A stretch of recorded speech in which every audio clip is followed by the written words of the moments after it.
comme vous le savez, ces derniers jours, de fortes pluies s'abattent sur le littoral et l'Atlantique, notamment dans la commune d'Abomey-Calavi. Cotonou a les pieds dans l'eau, Abomey-Calavi également. Et donc, pour en savoir un peu plus, vous recevez Théodore Tcheko Adjakba, qui est enseignant-chercheur au CIPRED à l'université d'Abomey-Calavi. Adjimekosu, bonjour. Bonjour, docteur. Oui, bonjour, monsieur le journaliste. On sait que Cotonou est une ville à grande majorité marécageuse. Abomey-Calavi est sur le plateau, mais pourquoi aujourd'hui une ville qui est sur le plateau est confrontée encore aux inondations?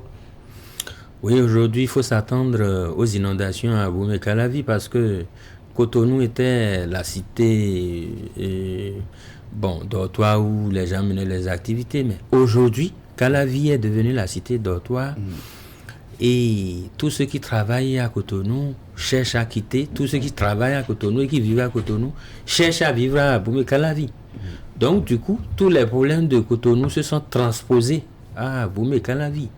Disons le désordre de Cotonou parce que il y a beaucoup de facteurs qui étaient cités comme les facteurs d'inondation à Cotonou. C'est-à-dire il y a les facteurs naturels tels que la nature du sol, et les pentes qui sont très faibles, qui ne facilitent pas l'écoulement et l'infiltration. Et puis, donc le sol, la nappe phréatique est très proche à Cotonou. Cotonou aussi est très proche de la mer avec les phénomènes d'érosion côtière, le lac Nokoué qui déverse tout ça.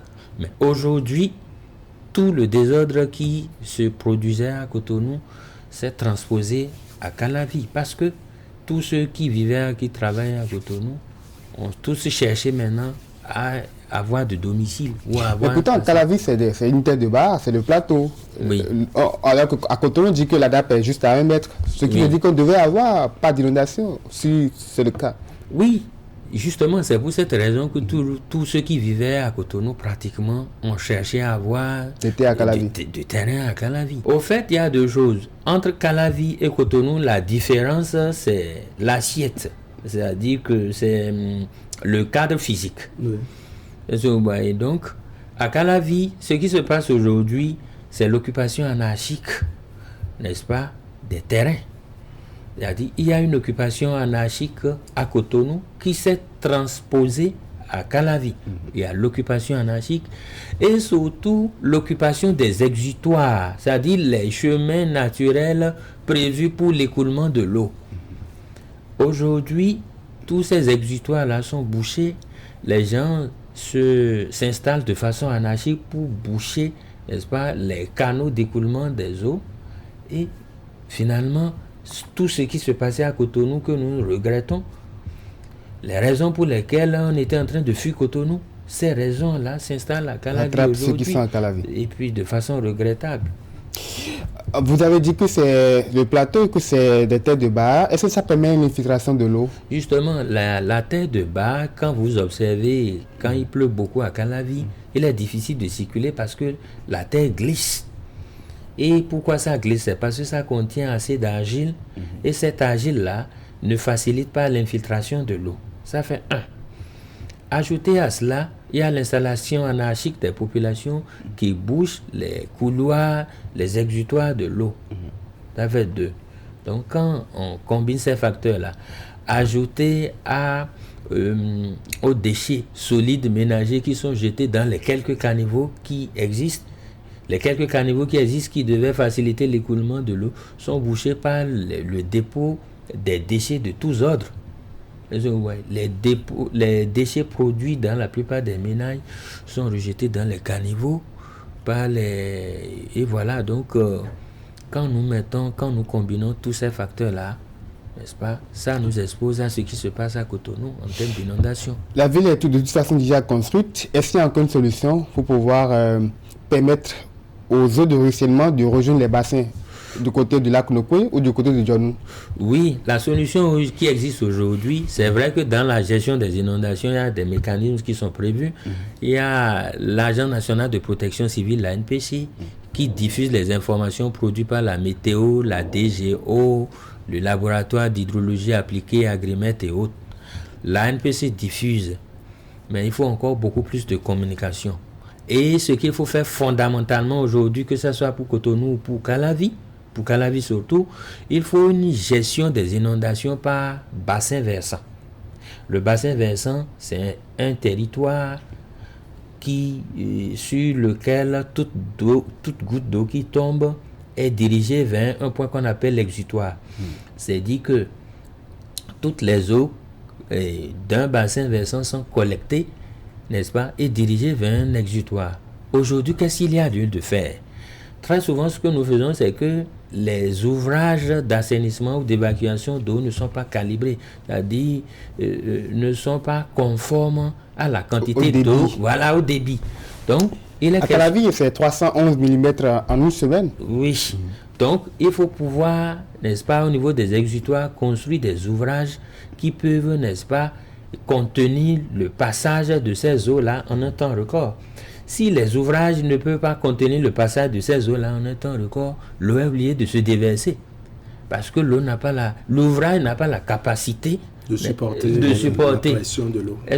Donc, il faut des études, que ce soit sur le plan de la géographie, que ce soit sur le plan de la géomorphologie, du climat, les pentes. Il faut mettre tous ces paramètres-là ensemble et intégrer tout ça dans un logiciel qui existe, que nous avons, qui permet de dimensionner les ouvrages, n'est-ce pas, en fonction du début de l'eau au niveau des exutoires. C'est ça qu'on appelle gestion des inondations par bassin versant.